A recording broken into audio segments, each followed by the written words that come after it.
Oh, hi again. I'm Eric. I'm here to read you another story. Today's story is the second of the McBroom installments. McBroom and the Big Wind by Sid Fleischman, illustrated by Kurt Wirth. Copyright 1967, published by Grosset and Dunlap Incorporated, New York.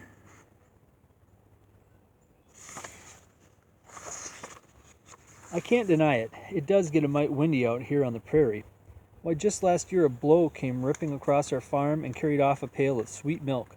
The next day it came back for the cow.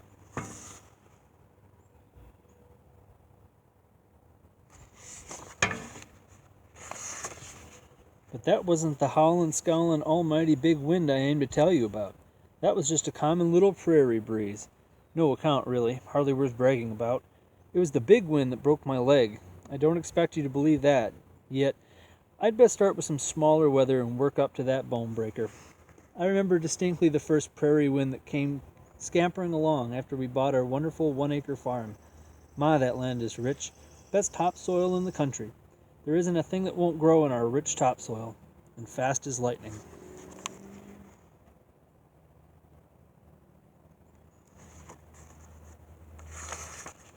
The morning I'm talking about, our oldest boys were helping me to shingle the roof. I'd bought a keg of nails, but it turned out those nails were a whit short.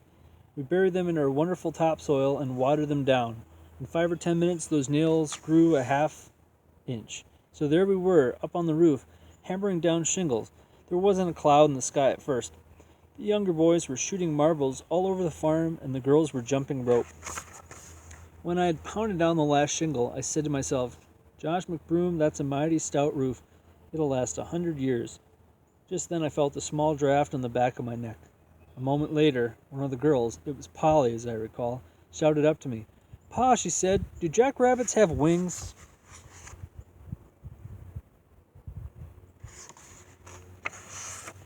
I laughed. "No, Polly. Then how come there's a flock of jackrabbits flying over the house?"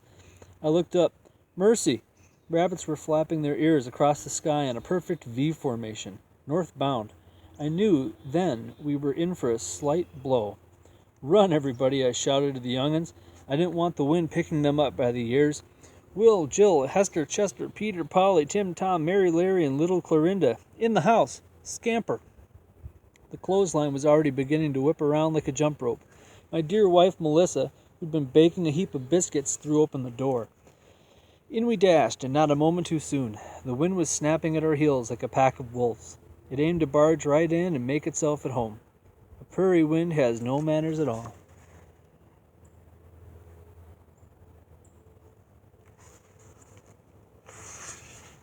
We slammed the door in its teeth. Now the wind didn't take that politely.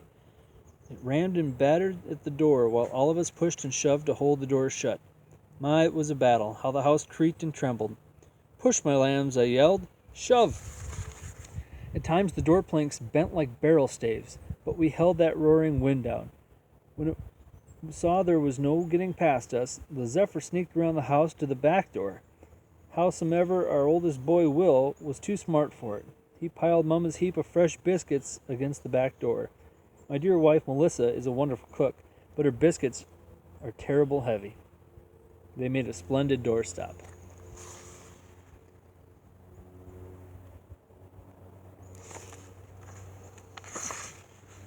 But what worried me most was our wondrous rich topsoil. That thieving wind was apt to make off with it, leaving us with a trifling hole in the ground. "Shove, my lambs," I said. "Push." The battle raged on for an hour. Finally the wind gave up, butting its fool head against the door. With a great angry sigh, it turned and whisked itself away, scattering fence pickets as it went. We all took a deep breath, and I opened the door a crack. Hardly a leaf now stirred on the ground. A bird began to twitter. I rushed outside to our poor 1-acre farm. Mercy! What I saw left me pop-eyed. "Melissa," I shouted with glee. "Will, Jill, Hester, Chester, Peter, Polly, Tim, Tom, Mary, Larry, and little Clorinda. Come here, my lambs. Look." We all gazed in wonder. Our topsoil was still there, every bit. Bless those youngsters. The boys had left their marbles all over the field, and the marbles had grown as large as boulders. There they sat, huge agates and sparkling glassies, holding down our precious topsoil.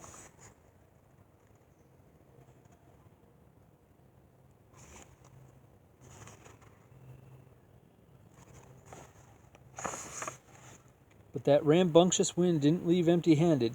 It ripped off our new shingle roof, pulled out the nails too. We found out later the wind had shingled every gopher hole in the next county. Now that was a strong draft, but it wasn't a big wind, nothing like the kind that broke my leg. Still, that prairie gust was an education to me. "Young'uns," I said, after we'd rolled those giant marbles down the hill, "the next uninvited breeze that comes along, we'll be ready for it. There are two sides to every flapjack.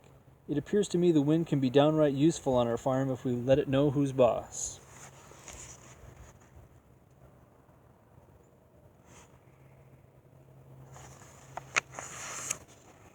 The next gusty day that came along, we put it to work for us. I made a wind plow. I rigged a bedsheet and tackle to our old farm plow. As soon as a breeze sprung up, I'd go tackling to and fro over the farm, plowing as I went. Our son Chester once plowed the entire farm in under 3 minutes.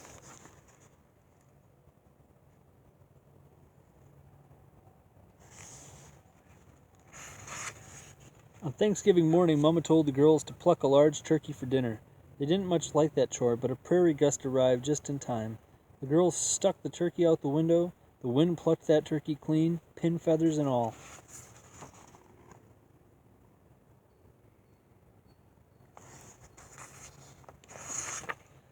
Oh, we got downright glad to see a blow come along. The young'uns were always wanting to go out and play in the wind, but Mama was afraid they'd be carried off. So I made them wind shoes, made them out of heavy iron skillets. Out in the breeze, those shoes felt light as feathers. The girls would jump rope with the clothesline. The wind spun the rope, of course. Many a time I saw the youngsters put on their wind shoes and go clumping outside with the big tin funnel and all the empty bottles and jugs they could round up. They'd cork the containers jam full of a prairie wind. Then come summer, when there wasn't a breath of air, they'd uncork a bottle or two of fresh winter wind and enjoy the cool breeze.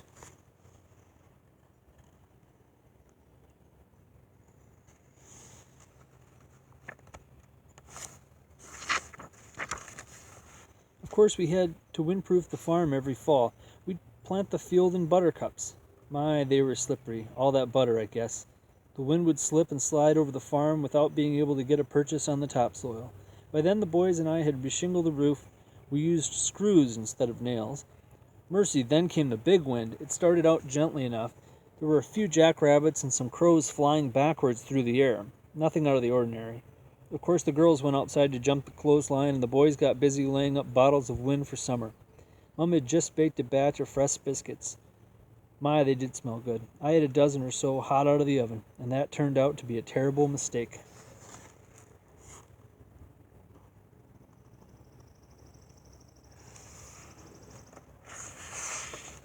Outside, the wind was picking up ground speed and scattering fence posts as it went. "Will, Jill, Hester, Chester, Peter, Polly, Tim, Tom, Mary, Larry, and little Clorinda," I shouted. "Inside, my lambs. That wind is getting ornery." The young'uns came trooping in and pulled off their wind shoes, and not a moment too soon. The clothesline began to whip around so fast it seemed to disappear. Then we saw a henhouse come flying through the air, with the hens still in it.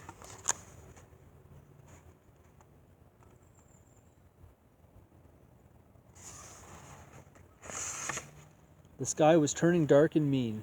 The wind came out of the far north, howling and shrieking and shaking the house. In the cupboard, cups chattered in their saucers. Soon we noticed big balls of fur rolling along the prairie like tumbleweeds. Turned out they were timber wolves from up north. And then an old hollow log came spinning across the farm and split against my chopping stump. Out rolled a black bear, and was he in a temper. He had been trying to hibernate and didn't take kindly to being awakened. He gave out a roar and looked around for somebody to chase. He saw us at the windows and decided we would do.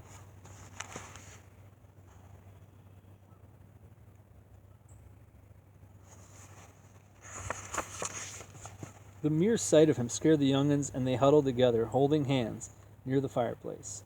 I got down my shotgun and opened a window. That was a mistake. Two things happened at once. The bear was coming on, and in my haste I forgot to calculate the direction of the wind. It came shrieking along the side of the house, and when I poked the gun barrel out the window, well, the wind bent it like an angle iron. That buckshot flew due south. I found out later it brought down a brace of ducks over Mexico. But worse than that, when I threw open the window, such a draft came in that our young'uns were sucked up through the chimney. Holding hands, they were carried away like a string of sausages.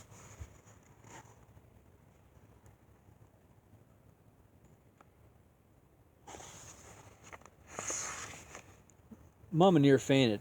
"My dear Melissa," I exclaimed, "don't you worry. I'll get our young'uns back." I fetched a rope and rushed outside. I could see the young'uns up in the sky and blowing south. I could also see the bear, and he could see me. He gave a growl with a mouthful of teeth like rusty nails. He rose up on his hind legs and came toward me with his eyes glowing red as fire. I didn't fancy tangling with that monster. I dodged around behind the clothesline. I kept one eye on the bear and the other on the young'uns. They were now flying over the county seat and hardly looked bigger than mayflies. The bear charged toward me. The wind was spinning the clothesline so fast he couldn't see it, and he charged smack into it. My, didn't he begin to jump. He jumped red-hot pepper, only faster. He'd got himself trapped inside the rope and couldn't jump out.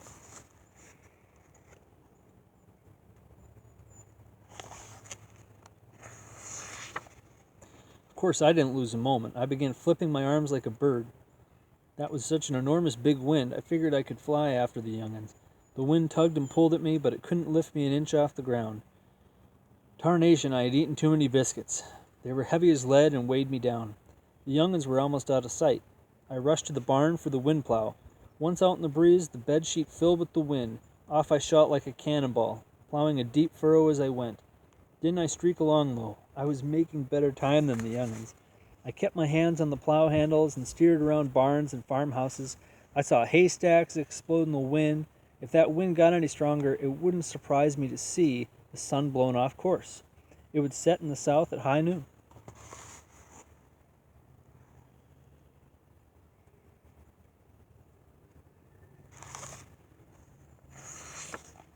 I plowed right along and gained rapidly on the young'uns. They were still holding hands and just clearing the treetops. Before long I was within hailing distance. "Be brave, my lambs," I shouted. "Hold tight." I spurted after them until their shadows lay across my path, but the bedsheet was so swelled out with the wind that I couldn't stop the plow. Before I could let go of the handles and jump off, I had sailed far ahead of the young'uns.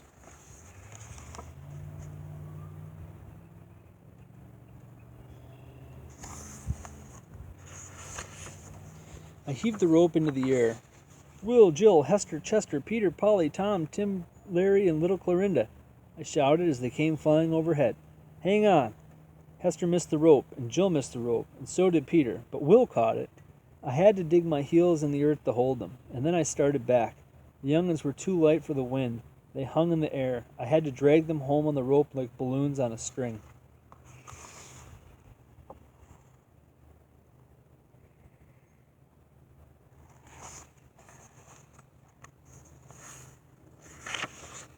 Of course, it took most of the day to shoulder my way back through the wind.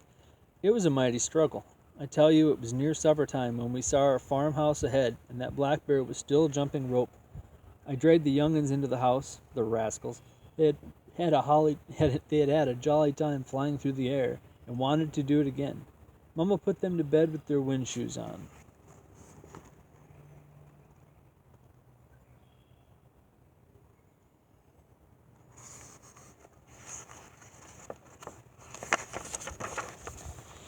The wind blew all night, and the next morning that bear was still jumping rope. His tongue was hanging out, and he had lost so much weight he was skin and bones. Finally, about mid-morning, the wind got tired of blowing one way, so it blew the other. We got to feeling sorry for that bear and cut him loose. He was so tuckered out he didn't even growl. He just pointed himself toward the tall timber to find another hollow log to crawl into. But he had lost the fine art of walking. We watched him jump, jump, jump, jump north until he was out of sight.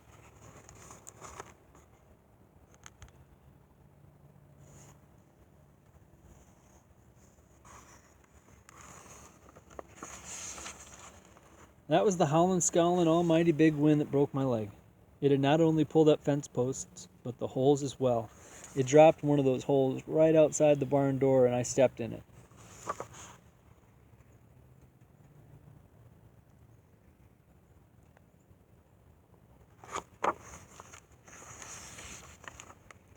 That's the bottom truth.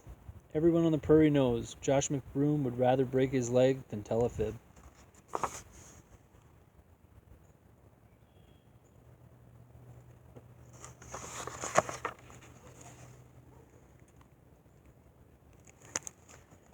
Wow. Good story, good illustrations. McBroom and the Big Wind by Sid Fleischman, illustrated by Kurt Worth, copyright 1967. I've got 2 more of these books to read to you. You can subscribe below. You can tune in tomorrow for the next one. The title escapes me. But I hope you're enjoying these books. And if you have any suggestions, just leave it in the comments. Otherwise, have a good night.